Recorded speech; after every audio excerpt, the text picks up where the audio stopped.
Full screen. Can everybody see my presentation? Yep. Yep. Yeah.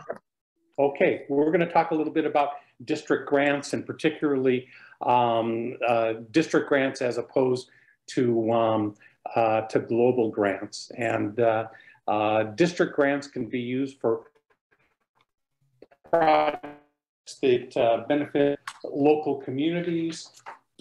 Whoops, just a second. That's okay. First of all, what is DDF and where does it come from? And DDF stands for District Designated Funds, and it comes from all the contributions from the district to the annual fund, and they're returned to the district after 3 years. Half of those funds go to global grant matches that we refer to as GGDDF, and half go to district grant matches, which are DGDDF. For 22-23, we had 180,000 roughly that was available for district grants, and that was allocated amongst a number of different projects. District grants can be used for projects that benefit the local community. Some examples from this year include a STEM club in the city of Hercules that was being funded, financial literacy in Mount Shasta, a van for the Trinity Center homeless shelter for Diablo View, and a pediatric dental clinic in Berkeley. That's just kind of a sample of some of the grants that we did this year. They also fund projects outside the US that don't meet global grant criteria. Global grant criteria typically requires a grant of around $30,000 or more. And a couple of the examples from this year were a fluoride mitigation program in Kenya, and then a rehab center in Guatemala. District grants can also be used to fund project fairs, which are basically opportunities for clubs to partner with other clubs and projects around the world, and also for community assessments that are required for global grants. Now, one caveat, the district grant review committee or review panel has the discretion to allocate the DDF, and typically they focus on projects rather than project fairs or community assessments to the extent that there's a shortage in funds. And the last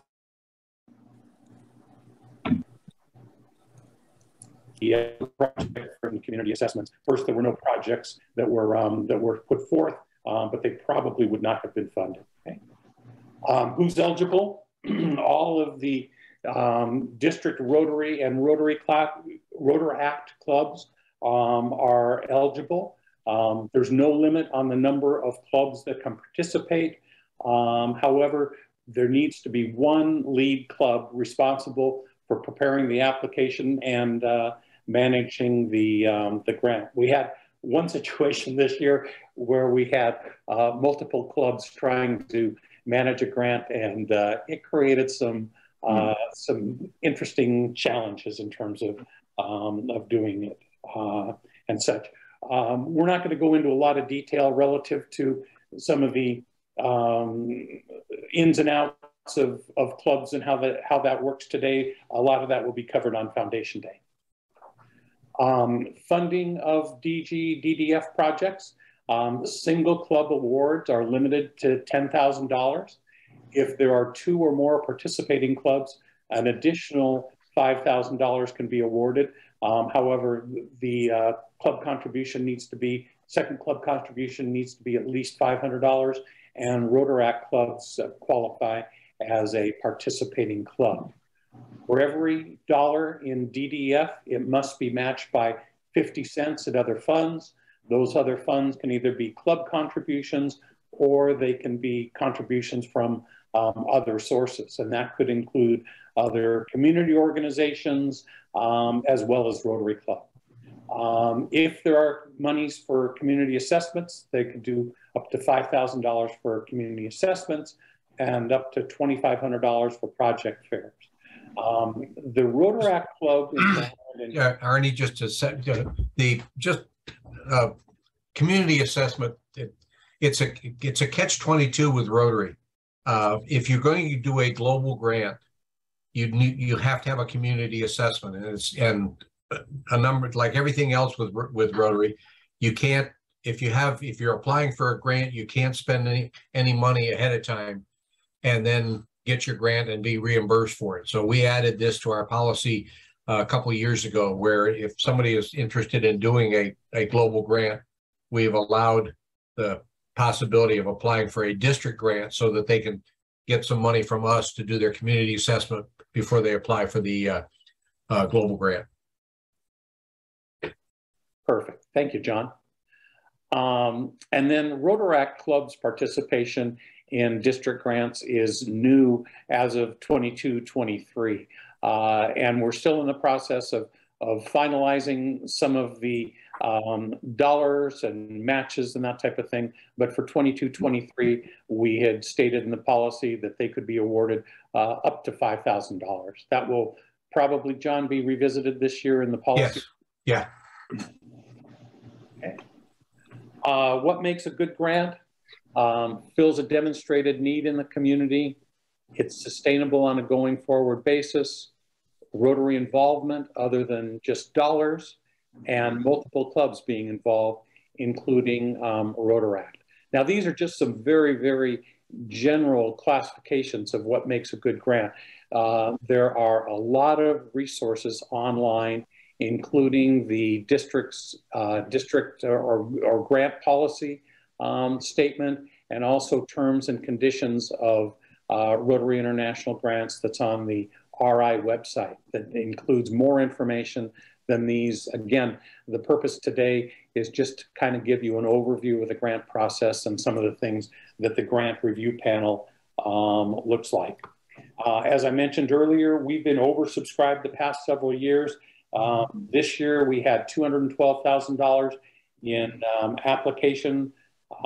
grant applications, and we had only $180,000 in available funds. So the grant review panel had the difficult job of going through and either eliminating or trimming back some of those grants to meet the dollars that were available. Application restrictions. There's a couple things that our clubs need to be aware of when they prepare their grant applications. First of all, as John mentioned, relative to the global grants, you cannot reimburse funds that have already been spent. Sometimes clubs want to continue on with a project they've already started to fund. And in general, if they've already spent money, they can't reimburse. The other thing is timing issues that happen. The grant funds typically are not available until August or September possibly, and you can't write checks and expend the funds ahead of time and then reimburse your club account. That's a no-go. Secondly, you can't make a donation to another organization. We have situations where, for example, this year there were a couple of vehicles that were purchased for either a homeless shelter or a food bank, and they had originally planned on giving the donation to the organization and letting the organization purchase the vehicle. Can't do that. The grant has to be used, and the Rotary Club needs to make the purchase of the vehicle and then donate it to that organization. Secondly, you have situations with maybe a clinic or a hospital or a large project where a club will want to make a donation and let that organization decide how to spend the money. Again, you can't do that. You have to earmark it to a specific use and component. And then thirdly, grant funds cannot be used to fund ongoing operating expenses of an organization. So specifically in terms of payroll costs, supplies, utilities, fuel, if those are general operating funds, the grant proceeds cannot be used in those. Now, if you have a specific project that might include some of those areas, then it's possible that grant funds could be used. Again, that can be kind of a gray area. All right, I just want to mention that, part of that is because we want Rotary to be recognized for not just the donation, but for really, providing, whether it's a vehicle or something else that really changes and improves, the operation of that organization, not just, quiet cash, so to speak. We really want to get a little recognition for that. Yes. And that also comes down to the Rotary participation in the project as well, of getting our members out there in the community and having visibility and being involved. So thanks, Mark. That's exactly right. Quickly on the application timeline, draft submissions are due in late May. Feedback is provided from the grant review committee or panel in early June, and then a final submission is due in late June. You cannot submit a grant application without doing the draft submission and having comments. And you need to respond to the comments via a Word document. The grant review panel meets in mid-July. The Rotary Foundation approves a block grant to the district, and then clubs are notified usually in August or early September. And DDF is awarded as a block grant. All projects are approved and awarded at one time, in contrast to the global grants that are awarded over the course of the year as long as funds are available. John, anything you wanted to add relative to the timing and the approval? No, it was actually, it happened so fast this year, I actually got whiplash. Our grant review panel met on Sunday in early July. And then on Monday, I got the block grant prepared and submitted. And we had one little tiny glitch in terms of the approvals at the district level. The district governor has to be involved in the approval process. And she didn't get the link, but I walked her through it Tuesday morning. Went off to my Rotary Club meeting at noon, came out of my Rotary Club meeting and had an email from the foundation saying that the block grant had been approved, which was absolutely incredible that they got it back to us. And then the following Thursday, the money was in our bank account. So it was very interesting the way it happened this year. And it was absolutely incredible that we were able to get it back. And then I know that Suzanne and District Governor-elect Claire and District Governor nominee Dan, between the three of them, they divided up around the district so the grant checks could be presented. And I believe they've all been presented. They have. Great. Okay, preparing the grant application. Here's a little bit of advice that you might follow when you're thinking about a grant application. First of all, start early. At least in terms of our club, we typically talk every year about doing a district grant. And then somehow nobody really takes ownership of it. And we get to March or April or May, and we say, gee, are we going to do a district grant? And the comment is, well, we haven't really done anything. We don't really know what we want to do. And so it kind of falls by the wayside. So my recommendation is, first of all, you need someone to take ownership and be the leader in terms of getting the grant process started. But it can't be just one person. It's best to appoint a committee, have some different folks from your club involved in reviewing some potential projects and assessing and thinking about what the community needs might be. And those needs can be, any number of things as you might see. One of the things that we have online is an archive of previous foundation or grant projects. So if you're looking for ideas of what you might do, go into the archives and take a look at what some of the clubs have done in the past. It's really an interesting process to see what other clubs and other people are doing in their community, and quite honestly, being on the grant review panel and the grant review committee is one of my favorite things to do, because you do see so much of what is happening around the district. Secondly, and this is really, really important, key participants in the grant have to attend Foundation Day. Now, in terms of qualification to attend Foundation Day. Now, that might change from year to year. So, you know, that we might up the requirements on terms of that, because we had some issues this year relative to some of the things that some of the problems we had in the application process. But it's really important that the key people who are involved attend Foundation Day. Who are the key people? Obviously, the person who is the grant leader, who is championing the grant. Secondly, the current club president, because the current club president is responsible for some of the administrative functions, including designating signatures and authorized signatures.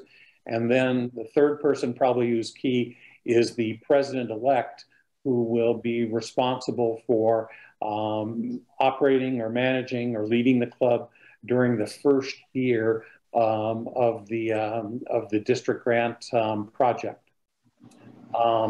Third, assign responsibility for preparing the application to one person. One of the problems we had this year was multiple people going into the application and making changes to the application without communicating with some of the other lead people. So they would sign a grant, they would make changes to the grant, and then the lead person would come back and say, I didn't do that. Well, they had authorized other people to get involved in the grant, and then they weren't communicating what they were doing. And the same thing relative to the lead club. The lead club should really be the only one that can access the application. There's only one club that takes the lead, one club responsible for managing the grant, and all of the other clubs are participating clubs that either provide financial support, manpower, or other things. But those participating clubs should not be part of the application process. Again, we had multiple instances of and got down to the wire in terms of signing the grant, and you know, it made it a very difficult process. The last thing I wanted to mention here too is one of the Rotary International requirements is to enter foundation goals into Club Central. So there's a certain process to do that. The president-elect is typically the person who gets involved in that process. And there were situations where we came down to the wire at the end, and we had some challenges that we need to overcome because people had not entered their foundation goals in Club Central in a timely manner. Preparing the grant application. Okay, I'm going to call this the often neglected MOU. The MOU is a memorandum of understanding, and really it's the contract between Rotary International and the club. A lot of people treat it as something that is just a technicality, and it's one of those things that you just have to dot the I's and cross the T's on, but it is really an important item. There's some blanks that need to be filled out in terms of the club name and the district, and then it needs to be signed both by the president in the district grant year and then the president-elect. It's a little bit confusing because at the point in time that you're preparing the grant application, the president for the grant year is the president-elect, and the next year's president is the president nominee. So we always have some issues relative to getting the correct people to sign the grant. And then again, a lot of times you see those blanks and you say, gee, I'm submitting this in my application for the Rotary Club of Orland. Why do I have to fill in the word Orland in the MOU? But I will tell you, the grant review panel looks at those MOUs, and if they are properly filled out, you will get a comment back. And let me just jump in here with one thing. The reason that we have the approval process, or the draft submittal in the month of May, is to suss out a lot of these things. In other words, there are things that will be missing that the grant review panel will go back to the clubs to say that you need to fix this, et cetera, and even show them how to do it. So these are things that have to be done, but it is a situation where we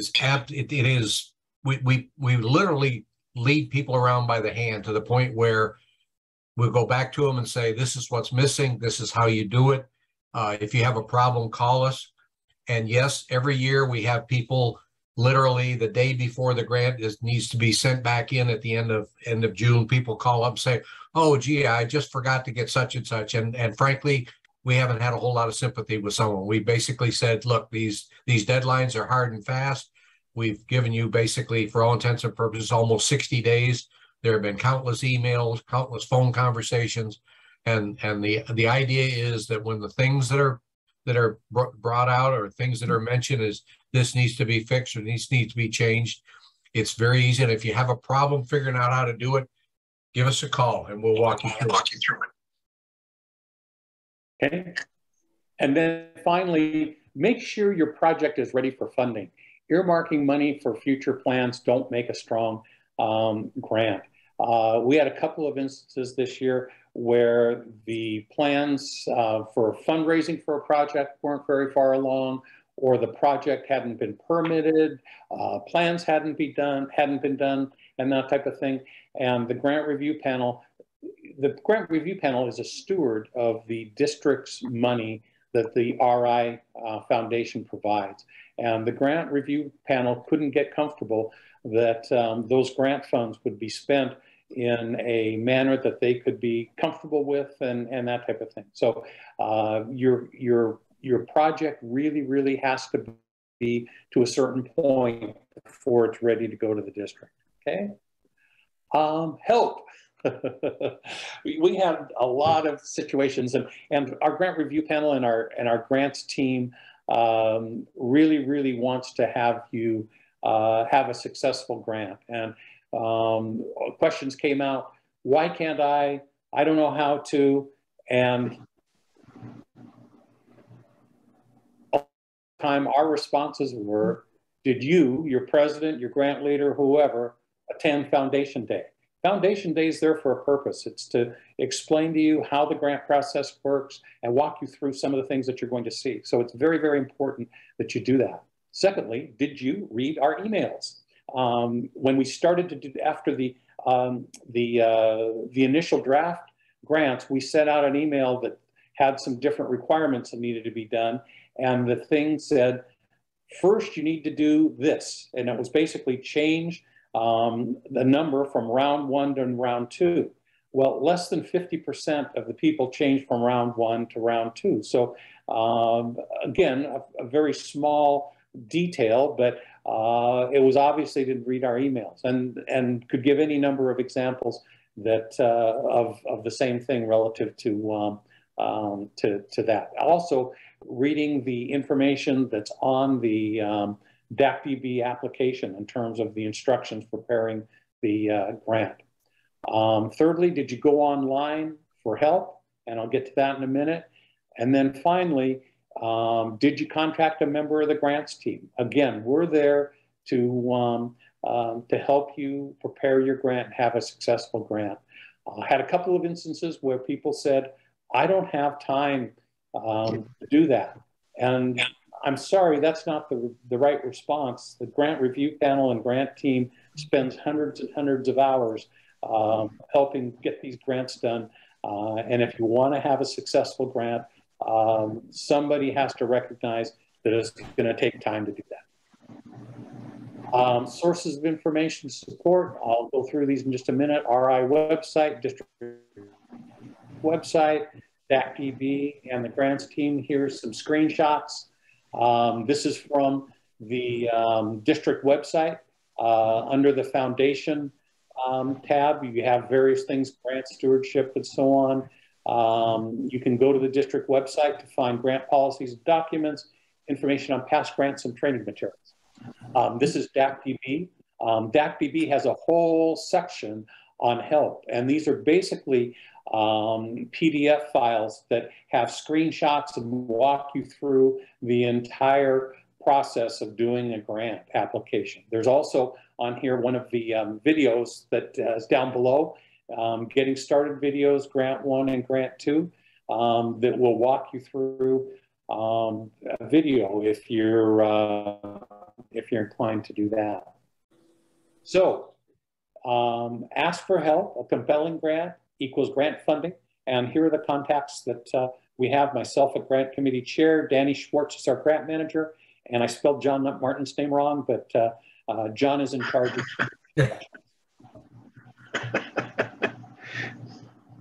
All right. Any questions? You know, with the Mount Shasta financial literacy grant, both Weed and Dunsmuir were parts of that. And I wanted to thank you for awarding that to us because our community needs that badly. And, you know, just this week we heard that the local lumber mill where the fire started, they're not admitting fault or anything, but they're putting $50 million into the community. And I'm not sure how that's going to be dispersed, if, you know, everybody's going to be getting big checks that lost their home or what. But it seems like financial literacy for adults would be a good thing. This other grant was for children in school, both, I think, 4th, 8th, and 11th grades. Suzanne was mentioning that when she was here Thursday, that there may be some sort of disaster relief grants available. Are you familiar with that? Yeah, well, they're 3 or 4 years ago, as a result of hurricanes or Haiti, I don't remember exactly how it started, but Rotary actually set up a place where people can donate money to the Rotary Foundation. And just like you can donate money and designate it to polio eradication or somewhere else, they now have a disaster relief fund where people can donate money. Up until earlier this year, that money was then available, and I'll talk to you in a second about how it gets dispersed. But that when you donated, you couldn't donate to say, I'm donating to the disaster relief fund. I want it to go to the flooding in Pakistan or whatever. You just had to put money in the disaster relief fund. Back this spring, they came up with a one-off, and for about a period of almost 2 months, they said any money that's donated to the disaster relief fund and it's indicated to go to Ukraine will be put aside in that fund. And the cutoff was the end of April. There was about $15 million that was donated to that disaster relief fund for Ukraine. Rotary clubs could apply for a grant of district for $25,000. If you were in Ukraine, Poland, Hungary, any of the countries that were right around there, you could apply for up to $100,000. You could also get, and we just had this happen, you could also get multiple districts to get together, and each one of them agrees to $25,000. We just had one that was for $175,000. I think it's an ambulance or something. So that was for Ukraine. They as of a week or so ago, they'd already doled out right at 8 of the $7 million, 220, 230 grants. So that's kind of a separate pie. Yeah. What does exist, and I gave the information to Suzanne, the Weed or our district can apply for a grant. And in this case, you know, if Suzanne decides she wants to go with something for Weed, there's a form that gets filled out, and then we submit it to Rotary. Now, the difference between that one and Ukraine is there was a pot of money set aside for Ukraine. I don't know what the pot of money is for other disaster relief funds around the world, but I think, and I've given her the form. It's a little bit different in that it's if the grant is approved, the district actually has to manage it. So in other words, money would not go like a district grant. Money would not go to the Rotary Club of Weed for them to distribute. We would have to manage it, and the club would come back to us and say, we want X number of dollars for housing for people, or we want Y number of dollars for food, and then have the receipts and so forth. So that's where that stands. And right now the ball's back in Suzanne's court.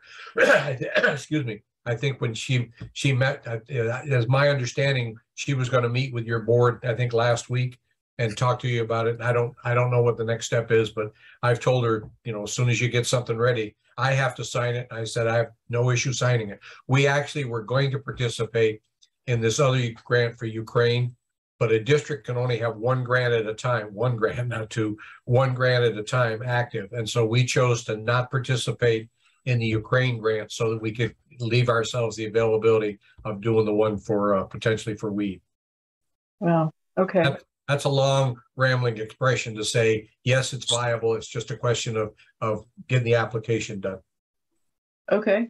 Okay. And she's got that. She didn't mention that. She mentioned, well, first of all, we didn't end up having a board meeting. There was a fire survivor that happened to come into the building. And so she came in and told us her story, and that ended up being the time that would have been used for our board meeting. But that was very valuable to hear that. And so she just kind of told me about it in the kitchen when we were chatting. So I'll need to follow up with her on that. Denise, I'll write myself a note. I'll send you a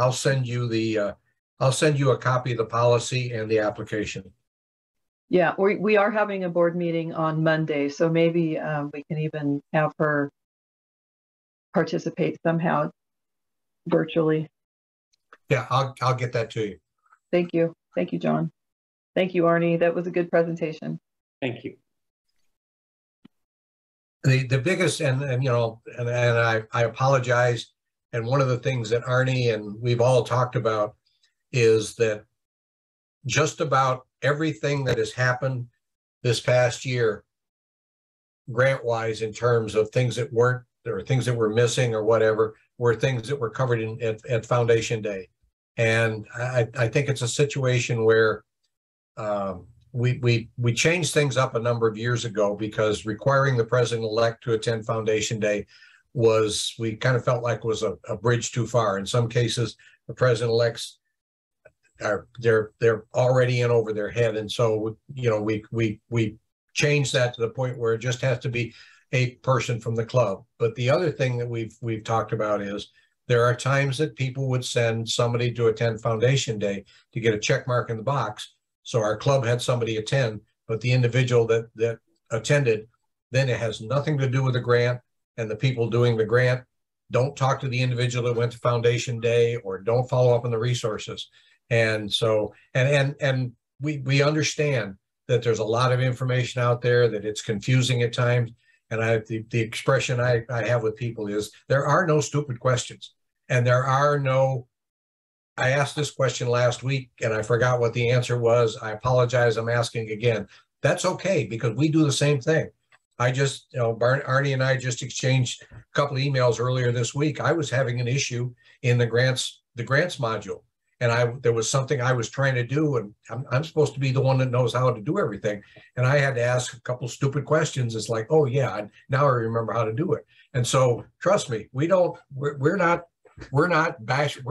at all upset about people asking questions. We don't have no issue with somebody. I know Denise having a senior moment here, Glenn Harvey. Glenn was doing some foundation stuff last year, and he would, every email he would send me, he'd start off by apologizing to say, gee, I think you already have answered this question, but and it was kind of like, Glenn, not a problem.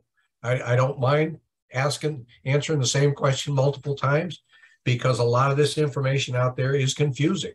I've been doing it now for almost 3 years, and every time I turn around, I'm learning something new. Mark is going to be getting involved with us probably in another year or so, and I'm going to start getting him involved. But I can guarantee you, there's going to be a lot of times Mark's going to send me an email saying, "I know you told me this, but can you help me again?" Yeah, well, I appreciate that, because I will have questions. Not a problem. And actually, I would be interested once my presidency is over in participating in this in the grants process. Yeah, what we're trying, we've got 10 people on the panel, and in a perfect world, what we try to do is we always give them the opportunity each year to say, I want to continue or not continue, because it's a lot of work. But we do try every year, we try to, maybe rotate some people on, some people off, to give other people around the district an opportunity to participate, and so forth. So right now, Donna Boyd from your club is on the review panel. You just saw Jay McLaughlin just joined us here, and he's from the Rotary Club of Brentwood. He's one of the people on the panel. New to the panel this year was Kathy Mullane from Reading. So we're always looking to, it's kind of like the Marines. We're always looking for a few good men and women. All right, thank you. I think that's Judy. Do you have any comments? Any questions? No, I'm okay. Thank you. Informative. Yeah, you guys. I think you didn't author a grant this year, but you're participating in a couple, I think, aren't you? Yes. Yeah, it was really, we've had a couple of our smaller clubs. Hercules got a grant this year, which was great. They're doing that education or the timing run or something. I don't remember exactly. They, after a while, they just all kind of blend in together. Right. Brentwood got a club. Mark's club got a grant. Denise's club did not, but they've gotten a grant in the past. No, I'm sorry, Mount Shasta's gotten grants in the past. I would say that 6 applications have participating clubs.